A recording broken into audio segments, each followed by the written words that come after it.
안녕하세요. 회생파산 전문 유익상 변호사입니다. 오늘은 개인회생 2번, 3번이고 가능하냐, 재신청 가능하냐라는 문의가 많아서 이 부분에 대해서 한번 말씀드려 보려고 합니다. 이제 많은 분들께서 2번도 3번도 가능합니까? 이렇게 물어보시는데 결론부터 말씀드리면 이론적으로는 횟수 제한 없이 가능하다라는 답변을 먼저 드리고, 다만 현실적으로 몇몇 제약사항들이 있겠죠. 그 제약사항들이 뭔지 한번 살펴보겠습니다. 일단 핵심적인 제약사항은 과거에 면책을 받았는지 여부입니다. 과거에 면책을 받지 않으셨다라고 하면은 재신청은 얼마든지 가능하겠죠. 그 말인즉슨 면책을 못 받은 경우라면 이제 개인회생 진행하다가 취하하셨거나 아니면 변제금을 못 내셔서 폐지되거나 기각당했거나 이런 과정이 되니까. 근데 이제 채무자회생법에는 면책을 받은 경우에는 5년 이내에 면책을 받았으면 사건을 기각할 수 있다라고 이제 기각 사유로 규정되어 있기 때문에, 과거 개인회생을 진행하셨다가 면책을 받으셨으면 그 면책 확정일로부터 현 시점 5년이 넘지 않았다라고 하면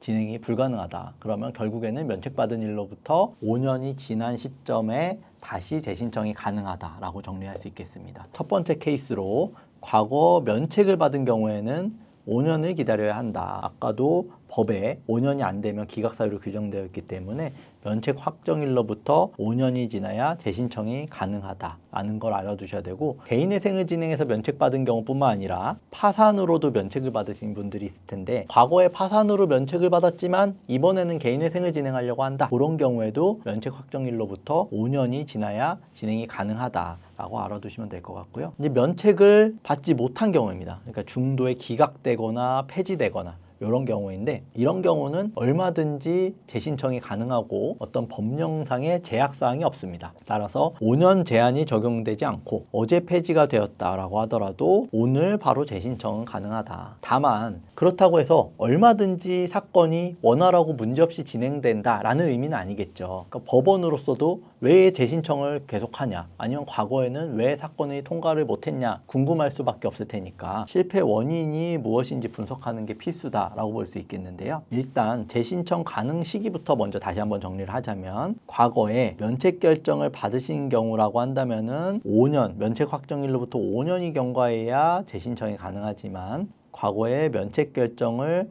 받지 못한 중도의 기각이나 폐지가 돼서 절차가 완료되지 않은 상태라면 언제든지 가능하다. 이제 이렇게 정리를 할 수 있을 거고, 재신청할 때 법원도 이제 궁금하지 않겠냐, 왜 재신청을 하게 됐는지, 왜 과거에 통과를 못했는지 이런 부분들. 그래서 유의할 점을 다시 한번 저희가 정리를 해봤습니다. 법원의 심사는 까다로워진다. 이렇게 한 줄로 요약할 수 있겠는데, 좀 더 구체적으로 살펴보면 2번째, 3번째 신청일수록 채무 발생 원인, 변제 계획을 과거에도 실패했던 사람이 이번에도 다시 통과 가능할까? 이번에도 이걸 끝까지 완주할 수 있을까? 법원도 관심사일 수밖에 때문에 훨씬 더 꼼꼼하게 이제 살펴볼 수밖에 없습니다. 재신청 사유를 소명해야 되는데, 법원으로서도 왜 재신청을 하게 됐는지 궁금할 수밖에 없게 되기 때문에, 그리고 과거에는 왜 실패했는지를 보는 거기 때문에 과거의 사건 기록을 같이 제출하도록 보정권고 보정명령이 나오는 게 일반적이다라고 볼 수 있을 것 같고, 이제 아주 중요한 부분인데, 재신청을 하게 되면 대부분의 사건은 금지명령이 기각됩니다.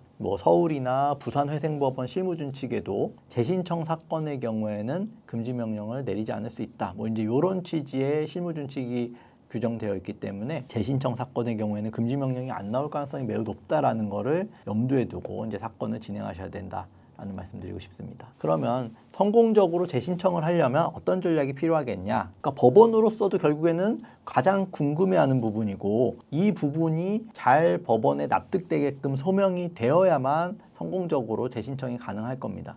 왜 지난번에 실패했는지, 뭐 때문에 기각이 되었는지, 인가결정까지 받았지만 변제금을 왜 끝까지 못 냈는지, 그 폐지 원인을 이제 밝힐 필요가 있을 거고, 변제 계획안을 재신청하는 분들, 개시결정, 인가결정까지 받고 변제금을 납부하지 못해서 폐지돼서 재신청하는 분들의 상당수는 사실은 변제계획안이 현실적이지 못했던 분들, 이런 분들이 이제 상당합니다. 결국에는 어쨌든 일단은 사건만 통과시켜 놓고 그 이후에는 어떻게든 되겠지라는 생각으로 이제 사건을 무리하게 진행했는데 결국에는 감당 가능한 변제 계획이 아니라고 한다면은 끝까지 이제 완수하기는 좀 힘들겠죠. 변제 계획안은 현실적으로 이제 작성될 필요가 있다. 라는 부분은 이제 알아두셔야 될 것 같고, 법원에서 이제 확인하는 거는 변제 의미, 끝까지 이번에는 완주를 잘 하겠다, 그 의지도 살펴보기 때문에 진술서 등을 통해서 법원의 그런 의지를 보여주는 것도 굉장히 중요한 과정이다 라고 말씀드릴 수 있을 것 같습니다. 개인회생 재신청 얼마나 가능하냐, 2번, 3번 해도 문제 없냐, 어떤 부분들을 유의해야 되느냐에 대해서 살펴봤는데, 재신청 고려하시는 분들께서는 오늘 말씀드린 사항들을 유념하셔가지고 반드시 성공적인 재신청